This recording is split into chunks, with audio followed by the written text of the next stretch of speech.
Buwan ng Hulyo nang manalasa ang bagyong Emong sa malaking bahagi ng Northern Luzon. Isa sa mga naapektuhan ang Tuba Benguet. Naitala noon ang pagguho ng lupa dahilan para lumikas noon ang residenteng si Nanay Marites. Nasa kami tapos ayun ginising ko lahat yung mga nandito tapos yun tumakbo kami sa papuntang tollgate. Pero ang pangamba sa pagguho ng lupa muling nanumbalik. Ito'y matapos maranasan muli ang malakas na buhos ng ulan. Kanyang ikinatatakot ang posibleng pagbagsak ng batong ito mula sa itaas ng rock shed sa Cannon Road. Oo naman po kasi konting ulan lang. Ayun, nung pang last week walang ulan, may bumagsak na. Pagka may signal na yun na medyo kasi parang na-phobia na kami eh. Ito yung pinakamahirap sa lahat, no? Baka hindi natin mapaghandaan to. So ito yung malaking tipak na bato na yun. Nakabitin lang siya. Ito, ayan o. Nakabitin lang yan. Yan.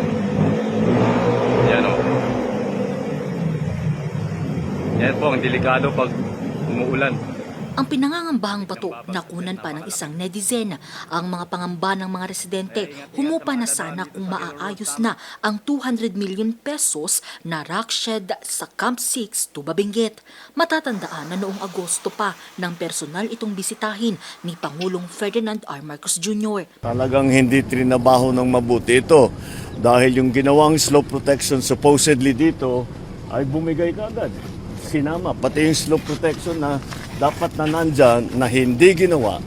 Muli rin itong binisita ni DPWH Secretary Vince Dizon noong Marso. Habang hindi nagagawa itong rock shed na to, paulit-ulit kang masisira itong kalye na to. Paulit-ulit lang yan. Kasi every rainy season, sigurado yan, may babagsak at may babagsak.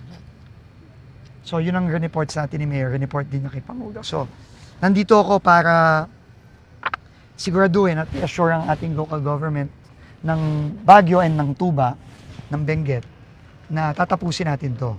Yun lang, lumipas man ang buwan, tila natenga pa rin umano ang proyekto. Tuloy maya't maya kung may maitlang pagguho ng lupa sa lugar.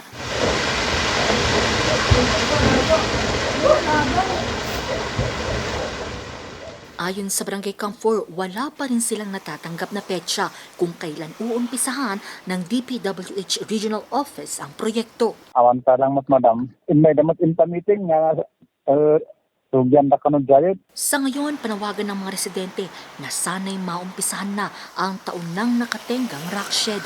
Sinubukan naman ng news team makuna ng pahayag ang DPWH Cordillera pero tumanggi muna silang magbigay ng anumang pahayag. Angel Arquero, RNG News.